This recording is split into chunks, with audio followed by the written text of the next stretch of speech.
성경은 모든 사람이 죄를 지었으므로,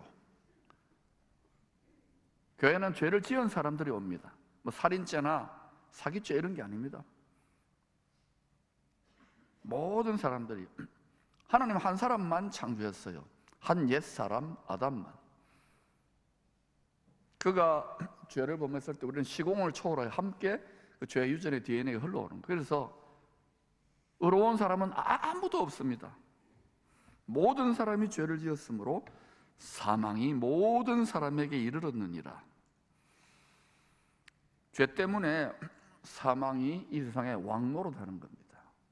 아무리 재벌이고 노벨상 받은 지식인이고 대통령이라도 죽음 앞에서는, 죽음의 사망 대왕 앞에서는 다 엎드려 벌벌 떱니다. 살려달라고 빕니다. 죄 때문에.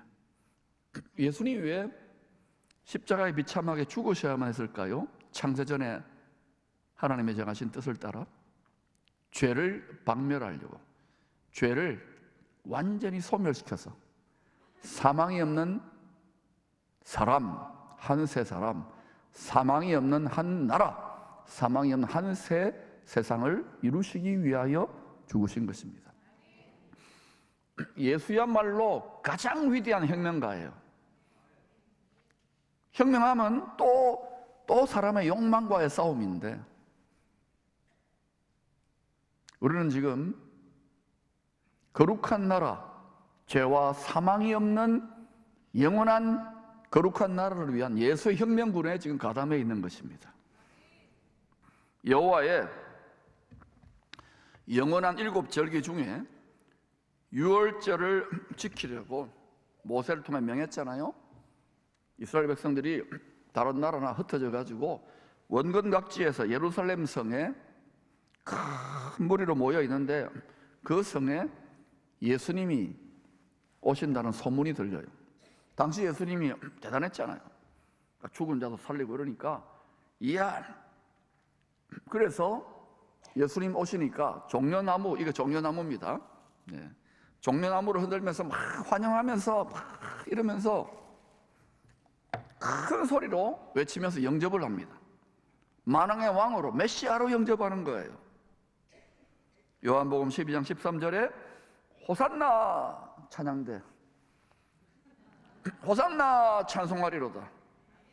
주의 이름으로 오시는 이 곧 이스라엘의 왕이시여 하더라. 메시아라는 말, 메시아.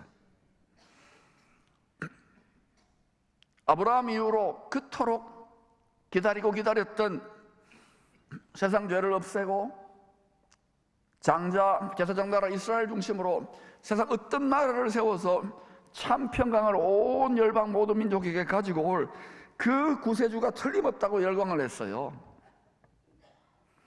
그런데 사실은요, 주님은 지금 유월절 희생양으로 죽기 위하여 온 세상 죄를 뒤집어 쓰고 희생양으로 죽기 위해서, 죄를 없애기 위해서 예루살렘 성으로 입성하는데, 자기의 성 아닙니까? 평강의 성, 기쁨의 성인데, 철없는 천국 백성들은 종려가지를 흔들며 찬송을 한다고 해서 종려주일입니다.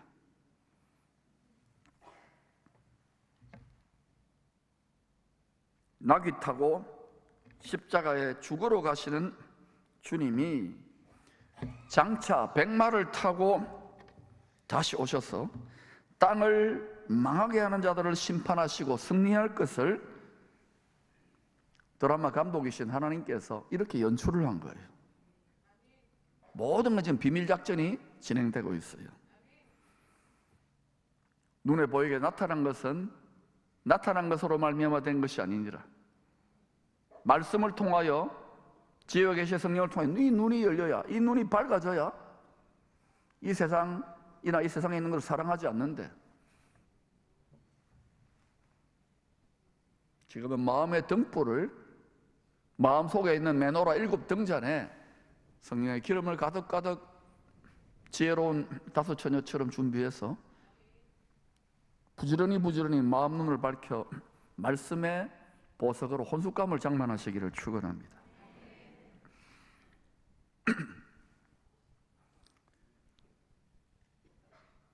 종려가지를 흔들며 주님을 찬송했던 이 큰 무리, 우리들도 한번 종려가지 한번 흔들어 보십시다. 여러분 주보 다 있죠?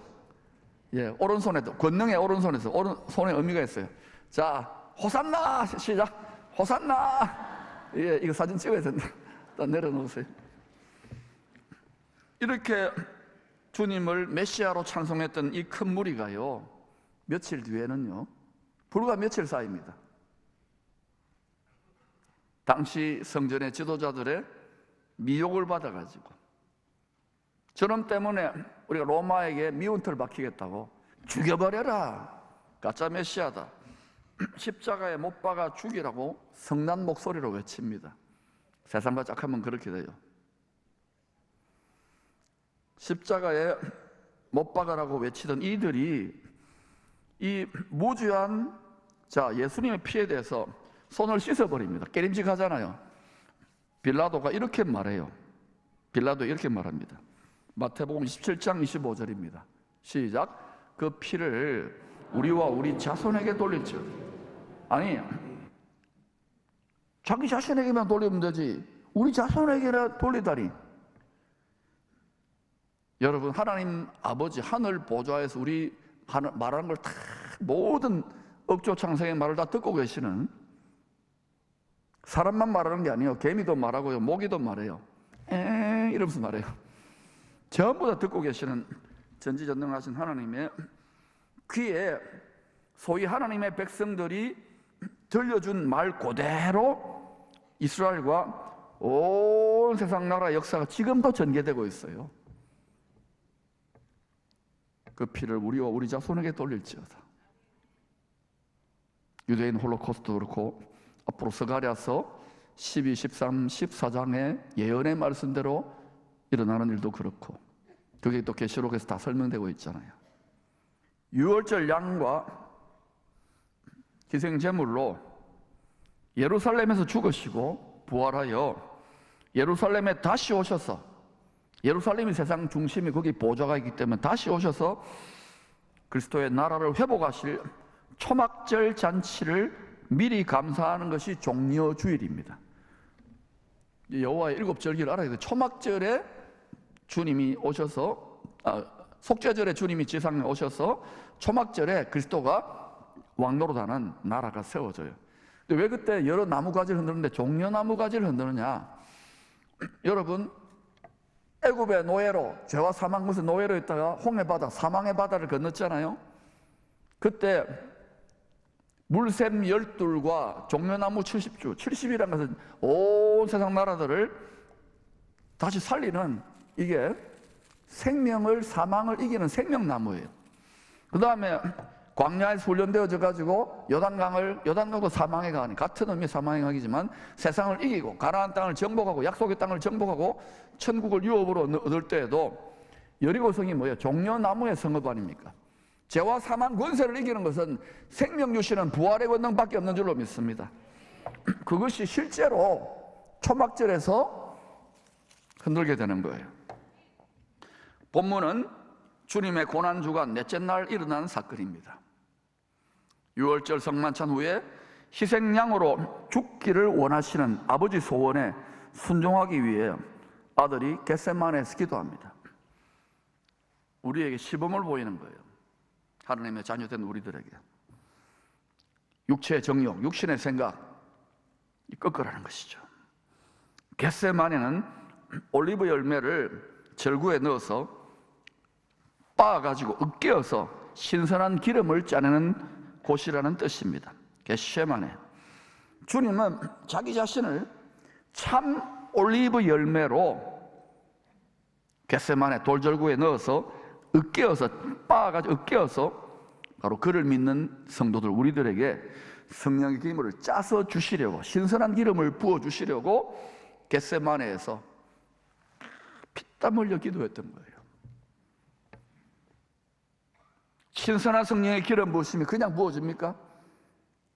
우리 마음에 게으름이 가득한데, 그냥 소원성취가 아니라니까요. 그거는 육체에 속한 어린아이 같은 성도들이에요. 그래서 신앙이 깊어지고 하나님 우리를 불로써 또 여러 가지 연단을 하시는 이유는 정말 주님을 닮은 마음으로 그렇게 빚어가는 거예요. 이런 시험이 있을 때 다 기뻐하지 않고 그냥 인상 쓰고 믿어도 소용없네 그러고 내 팔자 이러면 안 되는 거예요. 그러면 그 상태로 그냥 천국 가지만 내가 말씀을 좀 더 알았으면 이렇게 되는 거예요. 우리가 이 시즌에 이 마음의 등불을 밝혀주시는 것에 감사 찬양 드리십시다. 주님도 고난을 통하여 영원한 영광, 영생 부활로 들어가셨어요. 하물며 주님의 제자된 우리들이야말로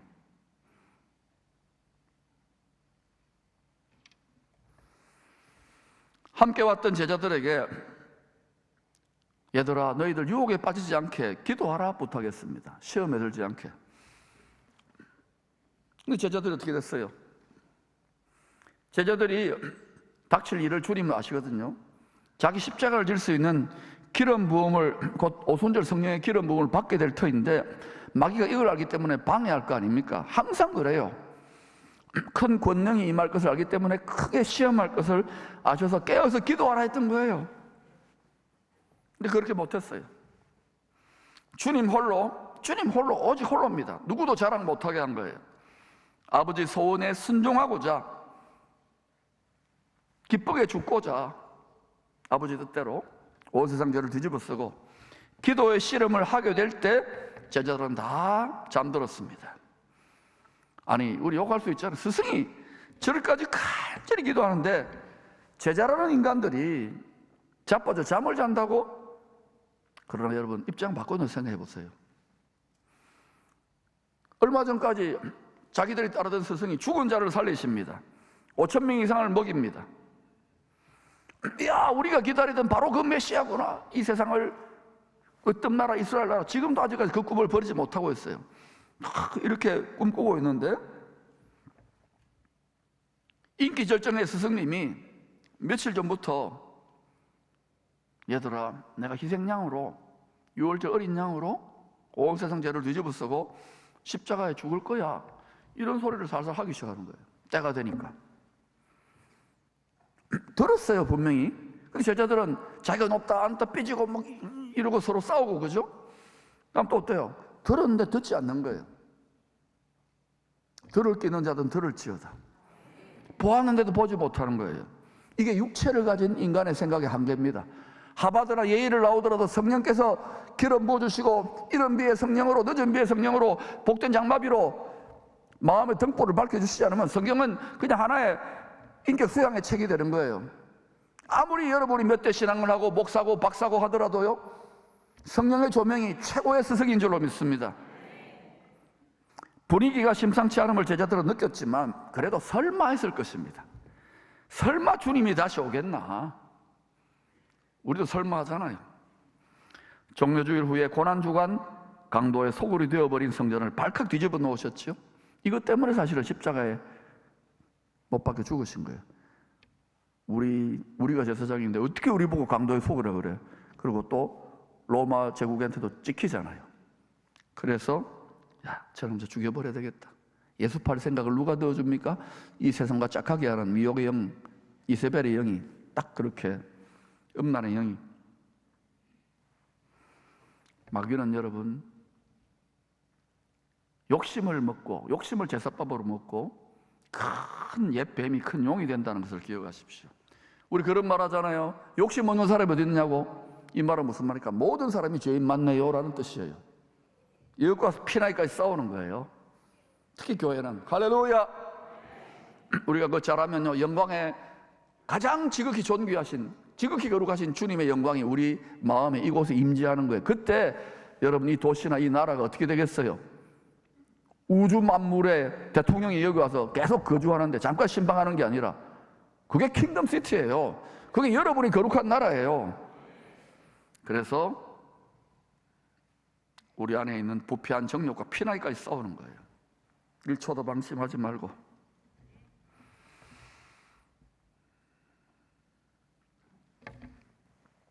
제자 중에 하나가 주님을 팔 것이라고 고난중간에 이야기했더니 가룟 유다가 시부지익이 사라집니다. 불법의 아들이잖아요. 또 불법의 아들이 올라올 겁니다.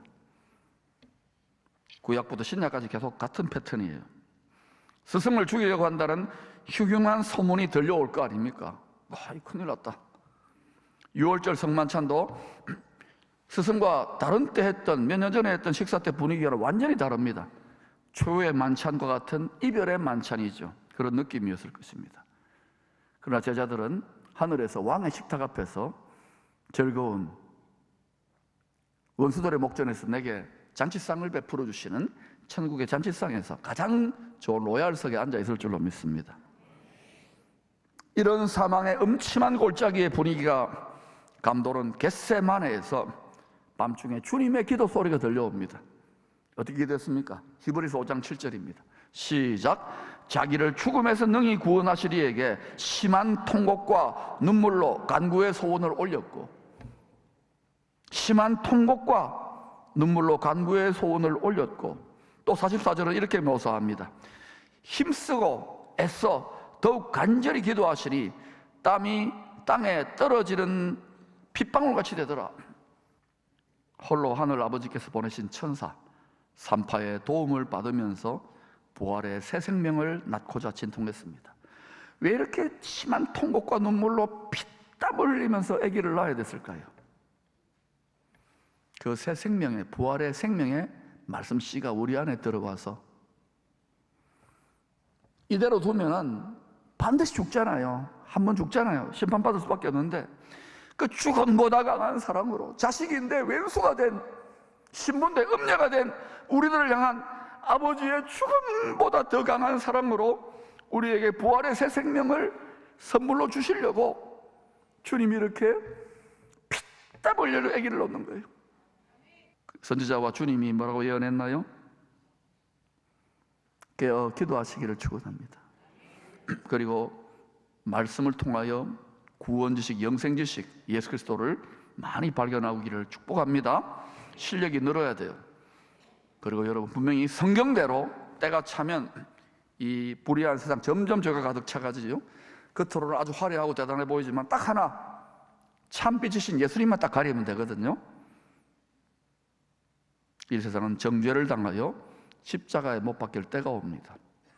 그 다음에 그리스도의 나라가, 왕노릇하는 나라가, 모든 인공지능이나 AI의 모든 첨단 기술들도 주님의 철장 권세 아래에서 온 세상을 새롭게 위로하는 그런 나라가 도래하고, 다시 알곡과 가라지 쭉정이를 가려낸 다음에 사망이 없는 새하늘, 새 땅, 새 나라, 새 한 몸이 완전히 완성될 것입니다. 주님은 이 시대에 우리들에게도 간곡히 부탁합니다. 유혹에 빠지지 않게 깨어 기도하라. 따라합시다. 유혹에 빠지지 않게 깨어 기도하라.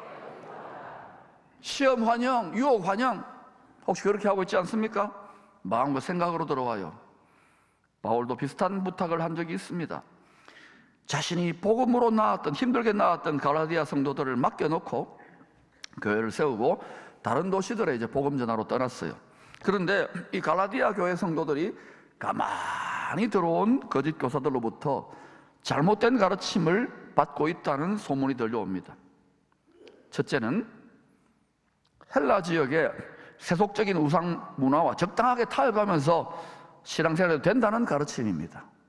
타협주의, 혼합주의. 요새 그러니까 어때요? 예수 믿는 사람들 별로 구별이 없어요. 기름 받은 제사장인데 세상의 죄악의 바다에 동동동 떠면서 구별돼야 되는데 가보면 달라진 게 하나도 없어요. 교회에서 좀 잘하는 척하지. 기름 부음 받을지어다. 성령의 기름 부음 받으면 당연히 구별되게 살 수밖에 없어요. 하지 말라고 해도요, 영의 저항을 느끼기 때문에 구별된다고요.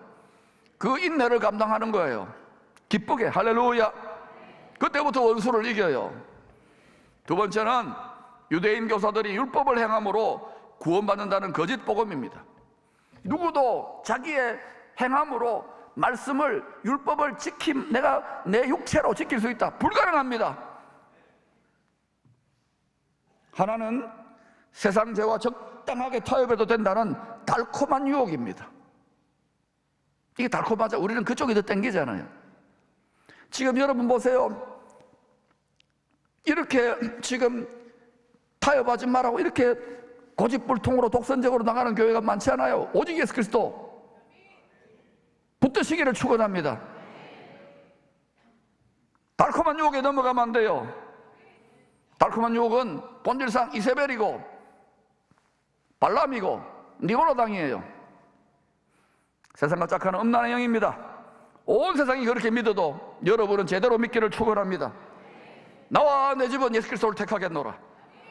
다른 하나는 자기 의를 세우려고 하나님의 의를 무너뜨리려는 교만의 유혹입니다. 예수 믿고 더 어려워집니까? 완전히 방향이 잘못됐어요. 예수를 핍박하고 있는 거예요. 믿으면 믿을수록, 잘 믿으면 잘 믿을수록 내가 죄인 됐습니다. 내가 죄인, 나 같은 것이. 영적 아버지 바울은 갈라디아 성도들에게 애끓는 심정으로 얘들아 깨어 기도하거라. 시험에 들지 말라는 것이죠. 유혹받지 말라는 거예요. 복음의 바른 가르침으로 돌이키라고 애끓는 심정으로 부탁합니다. 그러나 언제나 그랬어요. 육체를 가진 인간은 정욕에 끌리잖아요. 유혹의 달콤한 잠에서 깨어나기가 쉽지 않았던 것 같습니다. 그래서 바울이 말로 해도 안 되고 글로 해도 안 되고 춤을 춰도 안 되니까 이 연약한 성도들을 위해서 다시 나 혼자라도 해산하는 수고를 해야 되겠다고 결심합니다. 아마 갈라디아 성도들 중에서도 몇 명은 그렇게 했겠죠. 그 내용이 갈라디아서 4장 19절입니다. 갈라디아서 4.19 혁명을 한 거예요. 시작. 나의 자녀들아 너희 속에 그리스도의 형상을 이루기까지 다시 너희를 위하여 해산하는 수고를 하노니. 그래서 형상, 이게 뭐 쉽게 말하면 여러분 신학적 어렵게 말하는 게 있어요. 성품이라고 생각하면 돼요. 주님을 쏙 빼닮았는가. 또 건축 용어로 말하면 내 마음이 하나님의 영, 예수 그리스도의 영을 모실 만한 왕궁으로, 성전으로 잘 지어졌는가. 오만 가지 예수를 믿고도 하나님의 성전이라 그러면서 막 정욕을 부리고 못된 생각을 하고 못된 말을 하고 맨날 이기심과 욕심으로 막 교활하게 생각한다면, 오만 가지 생각을 내버려 둔다면 그게 여러분 하나님의 성전이에요? 그래서 형상을 이루기까지 말로 해도 안 되는 거예요. 여우떼가 지금 다 무너뜨리고 있으니까 그래서 다시 너희를 위하여 해산하는 수고를 하노니. 사랑 여러분, 주님이 해산의 수고를 홀로 했기 때문에 우리들이 몸의 부활, 영생 부활, 천국의 약속을 유업으로 받게 되었습니다. 믿음의 결국은 몸의 부활이에요. 영광의 몸을 덧입고 주와 함께 세세토록 살아가는 거예요. 야곱도 노아도 모세도 홀로 해산의 수고를 감당했기에, 바울도 홀로 주의 고난에 동참했기에 사망의 시험을 이기고 야곱에게 속한 모든 가족과 종과 소유를 지킬 수 있었습니다. 모두 다가 이렇게 해산에 진통하지는 않아요. 장자의 권세를 갖기를 축원합니다. 하나님의 자녀의 이름값은, 자녀라 부름 받은 값은 받았을지 몰라도 기름 부음을 받아야 왕, 제사장, 선지자적으로 각자 분량대로 싸울 수 있는 거예요. 이제 왕들이 일어나는 시즌이에요. 만왕의 왕이 오시기 때문에 정치인계 사회문화 모든 분야에 일어날지어다. 제자들처럼 우리도 깨어 기도할 수 없는 오만 가지 이유가 있잖아요. 스트레스 있습니다. 돈벌이 힘듭니다. 몸 아픕니다. 나이 들었습니다. 합니다. 그래도 이렇게 외치는 이유는 뭐냐? 여러분 가정에 여러분이 다시 해산의 수고를 감당하는 그 한 사람이 되기를 바랍니다. 이 교회에도, 이 포항에도, 이 대한민국에도 다 못해요. 그러나 다시 해산의 수고를 감당하는 고난주가 내일부터 열립니다. 미리 부활 영생 천국 승리를 외쳐놓고 내일부터 주와 함께 내 한 주간만이라도 깨어 기도함으로 해산의 수고를 감당하십시다.